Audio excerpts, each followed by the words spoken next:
ఈ వార్త చూడగానే పొద్దున్నే అసలు గిలా గిలా గిలా కొట్టుకొని ఎవడైనా నవ్వుకొని మామూలుగా రెండు చేతులు జేబులో పెట్టుకొని పైకి అదేంటి పరిగెత్తుకొని వెళ్ళిపోవాల్సిందే.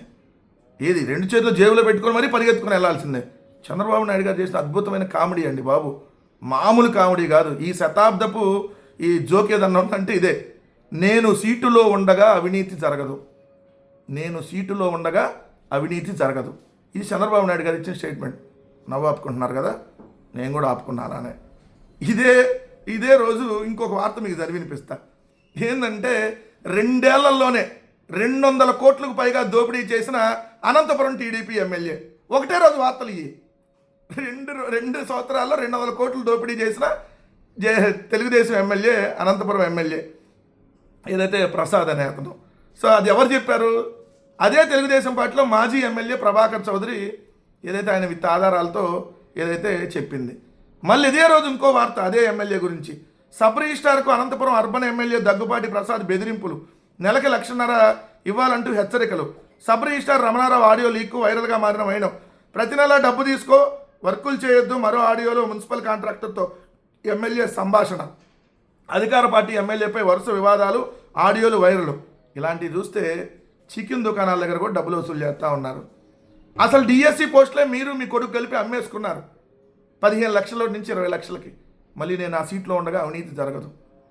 మామూలు కామెడీయా చంద్రబాబు నాయుడు గారు, మామూలు టైమింగ్ కాదు, మీరు మామూలు రైమింగ్ కూడా కాదు. సో ఆ సీట్లో ఉండగా అవినీతి జరగదంట. మెగా డిఎస్సీని పారదర్శకంగా నిర్వహించామంట.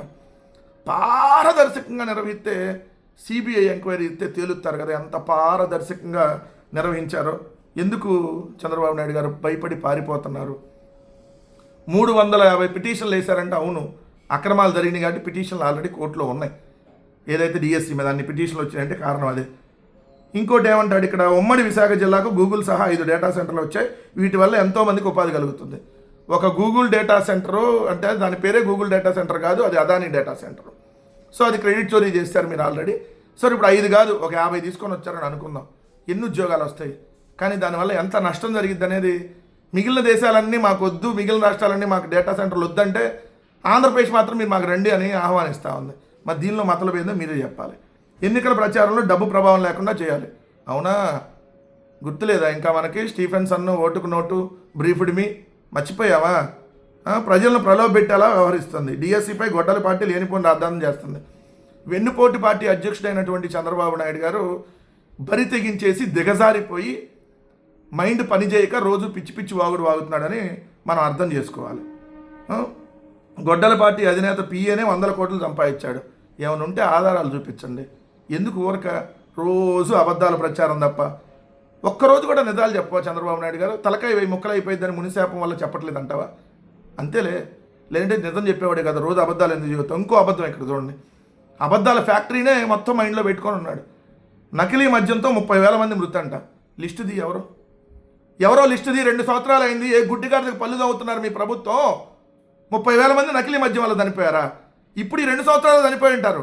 ఆ లెక్కలు మా మీద వేస్తున్నామేమో. Sumo whisky, short whisky, Bengaluru malted whisky, Bengaluru malted brandy, Kerala malted whisky, ఏదైతే good friends, champion, doctors brandy, వీటిని ఏమన్నా మందు అంటాడా?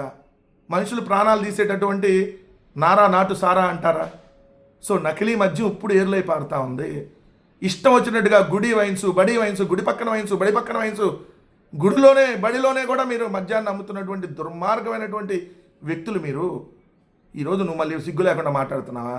నీ జీవితంలో ఈ 75 సంవత్సరాల వయసు తర్వాత అయినా నువ్వు ఒక్కరోజన్నా నిజం చెప్పిన పాపాన్ని పోతావంటే ఒక్కరోజు కూడా లేదు. జగన్మోహన్ రెడ్డి గారి మీద ప్రతిరోజు విషం చెమ్మటమే. జగన్ జగన్ జగన్ జగన్ అనేటటువంటి నామస్మరణ లేచిన దగ్గరించి పడుకునేదాకా తెల్లారులు నిదట్లో కూడా కలవరిస్తూ ఉన్నాడు జగన్మోహన్ రెడ్డి గారి పేరుని చంద్రబాబు నాయుడు గారు. జగన్ అనేటటువంటి భయం చంద్రబాబు నాయుడు గారిని వెంటాడుతూ ఉంది. మీరు చేసిన పాపాలు పండే రోజు ఖచ్చితంగా దగ్గరలో ఉంది. శిశుపాలుడు పాపాలు పండినట్టు మీ చంద్రబాబు నాయుడు గారు మీ పాపాల పుట్ట పండే రోజు అతి దగ్గరలో ఉంది. ఆ రోజు మిమ్మల్ని, మీ ప్రభుత్వాన్ని ఎవ్వడూ కూడా కాపాడలేనన్నటువంటి విషయం గుర్తుపెట్టుకోండి. మీ వెన్నుపోటు మీరు ఎవరికైతే వెన్నుపోట్లు పొడిచారో వాళ్ళందరూ ఖచ్చితంగా ఓటు అనేటటువంటి ఆయుధంతో మీ ప్రభుత్వానికి పోటు వేయబోతా ఉన్నారనేది మాత్రం స్పష్టం. అందుకని ఈరోజు అన్ని సర్వేలు కూడా జగన్మోహన్ రెడ్డి గారు మళ్ళీ ముఖ్యమంత్రి అవుతారని చెప్పి ఇంకా 2.5 ఏళ్ళు ఎలక్షన్ ఉండగానే చెప్తా ఉన్నాయంటే అందుకని మీకు భయం వెంటాడుతుంది. కాబట్టి ప్రతిరోజు జగన్మోహన్ రెడ్డి గారి మీద వైఎస్ఆర్ కాంగ్రెస్ పార్టీ మీద విష ప్రచారం చేస్తున్నారనేది మాత్రం వాస్తవం.